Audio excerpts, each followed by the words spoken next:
Welcome to the English Day of Bình Phước television station and newspaper. On the line now following are the headlines of today. Bình Phước promoting for the poor campaign. Bình Phước boosting conservation of elephant. Seminar explore new possibilities for Vietnam-Japan ties. Enjoying warm method coffee in traditional space. A campaign called for the poor, leaving no one behind, has been implemented in Bình Phước province and received a warm response from the local business community and people. Bình Phước province has introduced policies under the campaign to support poor households, especially ethnic minority households in remote and border areas. The province has paid attention to investing in, building, and developing socio-economic infrastructure, in particular developing traffic and electricity networks and schools in rural areas, resolving difficulties from shortages of residential and production land and domestic water supply, and ensuring environmental sanitation, education, and health care for the people. In 2022 alone, in addition to providing preferential loans to poor and near-poor households, Bình Phước also developed 22 poverty reduction models. It helped at least one member of each poor or near-poor households find a job. All agencies and localities around the province coordinated with the government to call for support for the Poor Fund, which was able to build houses for poor households, contributing to the party and state's efforts to help the poor escape from poverty. As a result, last year, Bình Phước province cut its number of poor households by 2,000, equivalent to a reduction of 0.7% in the poverty rate under new standards. In 2023, the province strives to reduce poor households by 2,000, including 1,000 poor ethnic minority households. Bình Phước province will complete the pilot implementation of e-invoice being generated from cash register in late of March, which is part of effort to tighten tax management in the retail sector. The Bình Phước Tax Department has advised the Provincial People's Committee to issue a directive on contents in order to promptly direct branches and localities to coordinate with the tax sector in implementation, paying special attention to raising awareness among taxpayers of the necessity and utilities of e-invoices generated from cash registers. According to the Tax Department, the use of e-invoices generated from cash registers does not increase the cost of business, but actually helps them save on time and human resources. In the first phase, businesses are encouraged to use e-invoices generated from cash registers, and this will become mandatory later, as it contributes significantly to preventing tax losses and is an inexorable trend in the process of global integration. To preserve rare elephants and contribute to the development of the local tourism sector, Đăng district has assigned local ethnic minorities households to take care for the creatures. Taking care of elephants for nearly 40 years has helped Đăng, a 60-year-old Mông ethnic minority man in Đăng district, gain more experience in taming the animals. Đăng is one of only a few people still raising elephants in the locality. He spends nearly all of his time enthusiastically talking about elephants. He said that while food for the elephants used to be widely available in nature, now the elephants are fed fruit and other crops specifically planted or bought. Major changes in natural conditions have degraded the elephant's habitat, reducing the number of wild as well as domestic elephants. While authorities at all levels are taking measures to conserve and develop elephant herds, individuals taking care of elephants should be honored.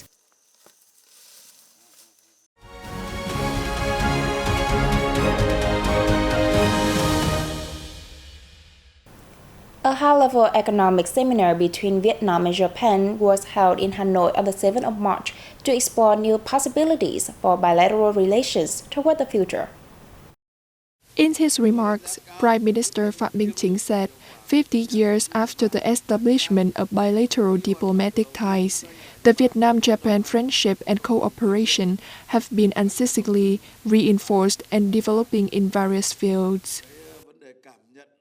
Bilateral trade approximated $50 billion in 2022, turning Japan into the fourth largest trading partner of Vietnam, which exported nearly $25 billion worth of goods to the Northeast Asian nation. Chính said the Vietnamese government will always stand side by side with and create the best possible conditions for Japanese investors to make successful, sustainable, and long-term investment in the country. At the seminar, participants made term-end review of the 8th phase of the Vietnam-Japan Joint Initiative, looked back on cooperation over the last 50 years, and discussed the vision for the next 5 decades. Prime Minister Phạm Minh Chính met female leaders of centrally run agencies and presented Kovalevsky Award on the occasion of International Women's Day, 8th of March, in Hanoi on the 7th of March, to honor the contributions of Vietnamese women to national construction and development. Speaking at the event, the Prime Minister said, female personnel work and gender equality have reaped positive achievements over the past years. The leader requested that the National Strategy on Gender Equality for 2021 to 2030 be carried out effectively, recognizing 3 national target programs related to women affairs and gender equality. He also asked for continuing to fine-tune policies and laws on gender equality, as well as pay further attention to planning the recruitment and promotion of female personnel to leadership and management positions at all levels. At the event, Prime Minister Chin presented Kovalevsky Awards to a group of 10 female scientists from the Hanoi University of Pharmacy's Faculty of Pharmacology, and Professor Laming Thien, a senior lecturer from the Hanoi University of Science and Technology's School of Chemical Engineering, in recognition of their outstanding scientific research achievements in 2022. Vietnam's continued effort to improve its businesses and investment climate is expected to help the country to lure in further foreign direct investment, which is considered one of the key impetus for economic growth. The Ministry of Planning and Investment reported that as of February 20th, accumulated FDI capital in Vietnam hit over $442 billion in over 36,600 valid projects. According to the ministry, Vietnam expects to lure in as much as $36 to $38 billion worth of FDI this year, up strongly from the figure of more than $27 billion recorded last year. FDI will continue acting as one of the key drivers of economic growth. According to the ministry, the key factors for FDI to continue increasing this year are the economic growth in 2022, and big efforts of the government, ministries, and localities in ameliorating the domestic business and investment environment, in addition to significant advantages brought by free trade agreements that Vietnam has signed. One of the positive factors in Vietnam's FDI landscape this year is that many projects registered last year will come into operation this year, helping create hundreds of thousands of jobs. The Central Highlands province of Đắk Lắk is known as the coffee capital of Vietnam, and the provincial capital Buôn Ma Thuột has been built into a destination for the world coffee lover. Located in the center of Buôn Ma Thuột city, the old village of Accord de Home has preserved the traditional longhouses of the A-Day ethnic minority people and become a familiar spot to enjoy coffee. Visitors to Accord de Home can learn about the cultural identity of the A-Day people and take in some memorable experiences. In the midst of the vibrant city, traditional coffee spots still exist and have become popular destinations for those visiting Buôn Ma Thuột city. Đắk Lắk province held a ceremony recently to introduce Accord de Home community tourism. Visitors to the village can immerse themselves in the community of ethnic minority people and their unique features in cuisine, music, and customs that have been preserved for many generations. 2 Vietnamese seaports have been named in the shortlist of the British World Travel Award 2023.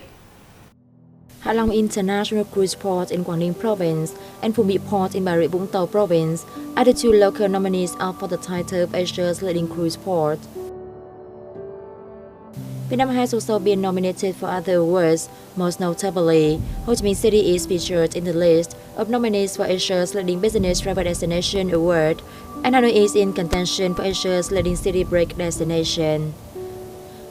Hội An of Quảng Nam Province and Huế Thừa Thiên Huế Province are both candidates for the title of Asia's leading country city destination. Now that's what 10 minutes of BPTV News. To watch the news again, you can download our mobile app BPTV Go or visit our website and YouTube channel. Now thanks for staying with us and see you next time.